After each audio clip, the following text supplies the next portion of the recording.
That's right, and that woman has bonded out, and she is facing felony assault charges. This is where the problems all began. Police say those squatters came right here and cut this fence line. The nun came from outside the temple to say, please don't cut our fence. That's when the problems began. Help, I'm dying. Nguyen Hoon is a 68-year-old Buddhist nun sharing about a brutal assault she didn't think she would survive. When they punched me, I fell to the ground, and I think I fainted for a little bit, and I prayed to Buddha to help me. The assault happened last week outside the nun's Cambodian Buddhist Temple on Tacoma's Portland Avenue East. Much of the attack was captured on video. Temple leaders say this is the latest incident by people who they say are squatting in the basement of the temple. The nun says they had locked the gate for the night. That's when the individuals cut the gate open to get back inside. That's when the attack began to unfold. A man punched me around. The girl pulled my legs, beating me up, punching the side of my head, and pushed me to the ground and choked my neck. 80-year-old Victor Tang tried to help the nun as she laid on the ground, believing she would die. I'm here to protect the temple and the monk, and I'm worried they may continue to beat up on us and make us have sleepless nights and even kill us. The woman who police say assaulted the nun was arrested by police, but the temple's head monk wants the group out of their place of worship.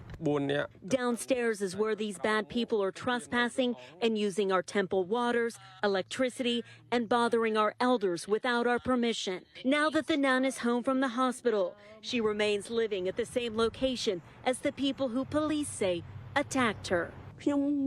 I am a nun who believes in my faith, and I pray it can be shown the way to resolve this problem.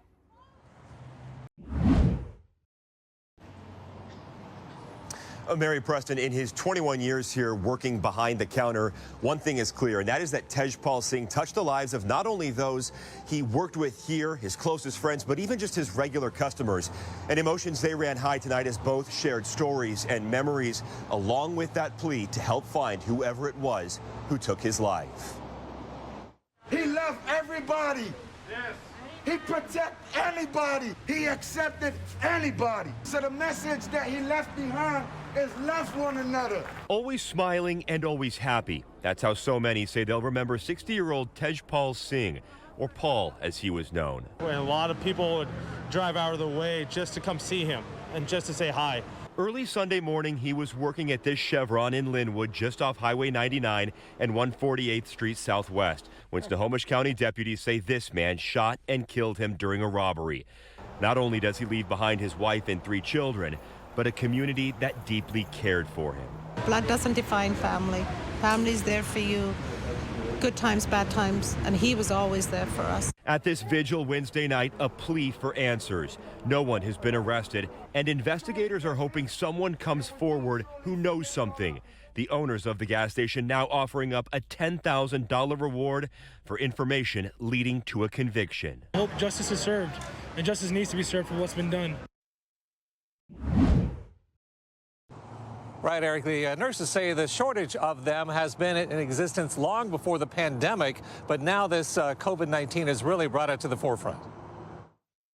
I just want them to know that the healthcare people need help. Julia Barcott, an ICU registered nurse from Toppenish, but representative of all nurses statewide. This is just getting worse, and there's going to be another variant and another variant. There are a lot of us that have a lot of PTSD from this. She's featured in a public service announcement urging people to get vaccinated because those who aren't are flooding the hospitals. And we're getting really concerned because the staffing is getting even more challenging, and people are really, really sick. Autumn Burkett, a nurse at St. Michael's in Silverdale, feels the same way. It's hard to make those kind of moral decisions on a daily basis, and it is wearing on us. The nurse staffing shortage is getting to them, says Wenatchee nurse Paul Fuller. It was a hard last year.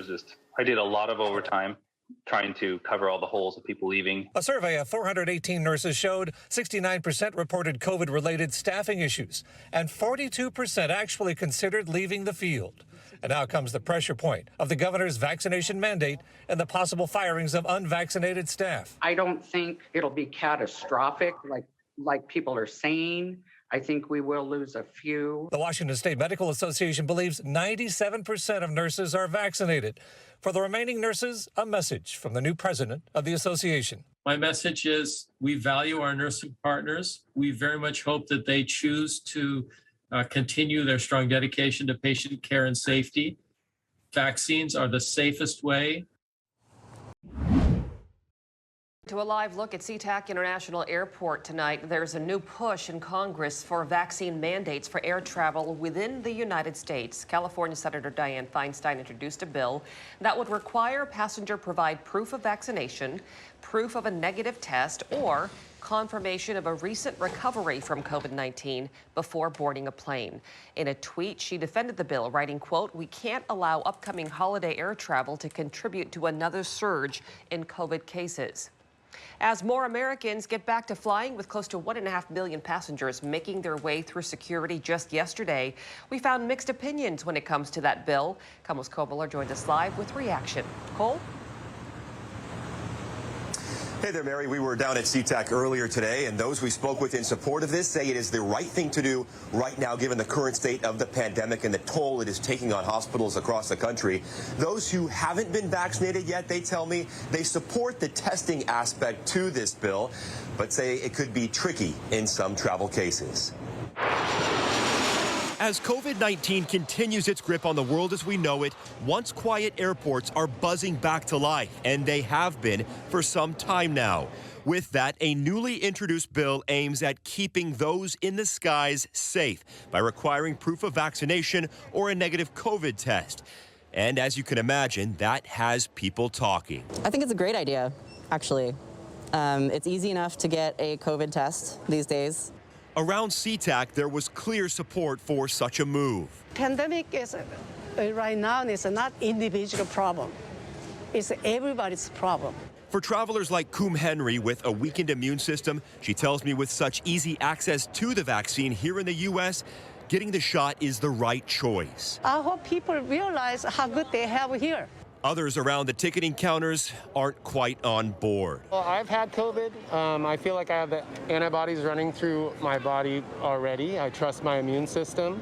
Whether or not I choose to get a vaccine, I think should be up to me and not the government telling me. And those who have not been vaccinated and travel for work, sometimes at the drop of a hat, such a law could mean some last-minute scrambling. For a short notice travel, it's not going to work because I may receive a phone call like in the night and fly tomorrow. It's not going to be possible. Hi, everybody. Thanks for checking out our YouTube page. I'm meteorologist Shannon O'Donnell from the KOMO Weather Team. You can see more of our videos right here by clicking on the video links for additional news from the Seattle area and Western Washington. Oh, and don't forget to click the subscribe button below so you don't ever miss our YouTube updates.